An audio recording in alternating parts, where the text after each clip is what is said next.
Hello বন্ধুরা, আজকে দেখো নিরামিষ সবজি রান্না করব এবং এটা একটু অন্য ধরনের রান্না করব। এখানে নিয়েছি দেখো কাঁঠালের দুটো দানা ছিল, দুটো দানা দিয়ে দিয়েছি, সাদা আলু, লাল আলু, কুমড়ো আর এখানে ঝিঙ্গে আর চিচিঙ্গে দুটো মিলিয়ে কেটেছি, আর এতে কাঁকরোল আর হলো গাজর। এটা দিয়ে এবার আজকে এটাকে মিক্স সবজিও বলতে পারো, আমি একটু শুক্তা টাইপের করব মিক্স সবজিটা। মানে এতগুলো সবজি একটু পেঁপে কাঁচকলা দিলে ভালো হতো, কিন্তু সেটা আমার খাওয়া বারণ আছে বলে আমি দেইনি। শুক্তোতে এই দুটো জিনিস দিতে হয়, কিন্তু আজকে দুটো জিনিস ছাড়াই আমি একটু শুক্তো করবো, একটু অন্য একটা আধুনিক কোয়ালিটির শুক্তো করব, জাস্ট একটু ব্যতিক্রম। তোমরা দেখো, কড়াই বসিয়ে দিয়েছি, তেলও দিয়ে দিয়েছি, দুটো শুকনো লঙ্কা দিলাম, বেশ খেতে ভালোই হবে। দেখো একটু পাঁচফোড়ন দিলাম। শুক্তোতে রাঁধুনি ফোড়নও দেওয়া যায়, আমি রাঁধুনি ফোড়ন দিয়েই করি। আজকে একটু পাঁচফোড়ন দিলাম, দুটো তেজপাতাও দিয়ে দিলাম। ওই যে বললাম একটু ব্যতিক্রম করব, একটু অন্য রকম, জাস্ট আনকমন শুক্তো করব একটু। এবারে আলুটা দিয়ে দিলাম, আর দুটো কাঁঠালের দানা ছিল ওই দুটোকেও দিয়ে দিলাম। এইবার আলুগুলো একটু ভেজে নেব, একটু নুন দিয়ে দিলাম, আলুটা একটু ভেজে নেব। আর যা সবজিগুলো আছে ওগুলো আলুর থেকে একটু নরম, তাড়াতাড়ি হয়ে যাবে। লাল আলুটাও দিয়ে দিলাম, এটা একটু হালকা ভেজে আলুটা, একটু লাল আলুটা দিয়ে দিলাম। তারপরে দিয়ে দিলাম গাজর তোমার সবজিগুলো, তারপরে কাঁকরোল। সবজিগুলো তোমার সিদ্ধ হবে, নরম হবে, কিন্তু গলে যাবে না, এইভাবে করে রান্না করতে হবে। এরপরে দিয়ে দেব কুমড়োটা, এটা একটু ভালো করে ভেজে নেব, নাড়িয়ে চাড়িয়ে একটু টাইম নিয়ে ভাজবো 3-4 মিনিটের মতো। যখন একটু এগুলো লাল লাল হয়ে যাবে তখনই দেব। আর অটোমেটিকলি লাল লাল হয়ে গেছে, আমি 3-4 মিনিট ভেজে নিয়েছি। এরপরে একটু কুমড়োগুলো দিয়ে দিয়েছি, লাল বলতে সেরকম চকচকে লাল না, জাস্ট হালকা লাল।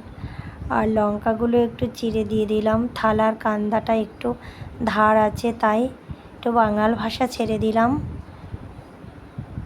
যাই হোক, আমার ভাষাটা একটু মিক্সড আছে, ইন্ডিয়ান বাঙাল বাংলাদেশি দুটো মিক্সড ভাষায় আমি কথা বলি। ওদিকে একটু আদা বাটা দিয়ে দিলাম।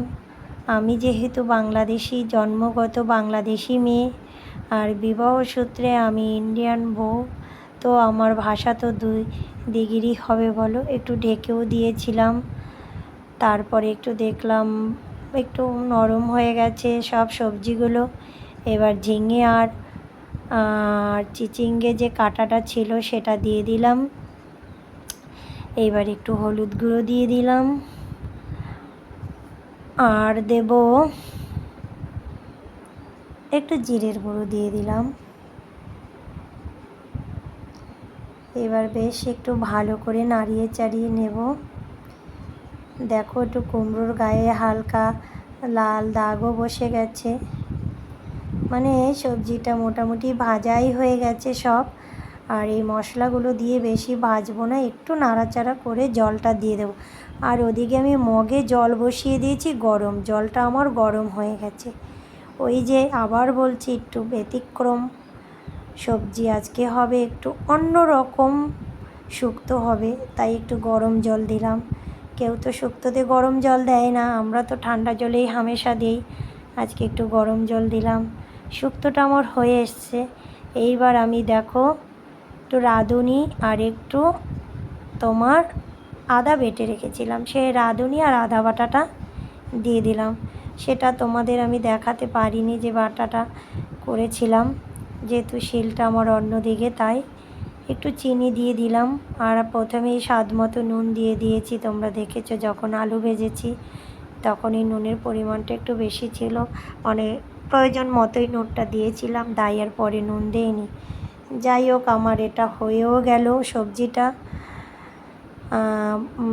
আজকে আমার ব্লগটা কেমন লাগলো? ঠান্ডা পড়লে এরকম করতাম না, একটু অন্যরকম শুক্তো করতাম। গরমের জন্য হালকা ঝোলের, একটু পাতলা ঝোলের শুক্তো করলাম। এটা খেতে যেমন টেস্ট, তেমন শরীরের জন্য উপযুক্ত। কুমড়ো, ওদিকে আলু ঝিঙে পোস্ত আর টক ডালও সকালে রান্না করেছে, আর দুপুরে সবজিটা করলাম। এই দিয়ে আজকে সোমবারের খাওয়া দাওয়া হবে। ব্যাস, খাওয়াটা বোধহয় জমেই যাবে। যাই হোক, ব্লগটা কেমন লাগলো অবশ্যই জানাবে তোমরা।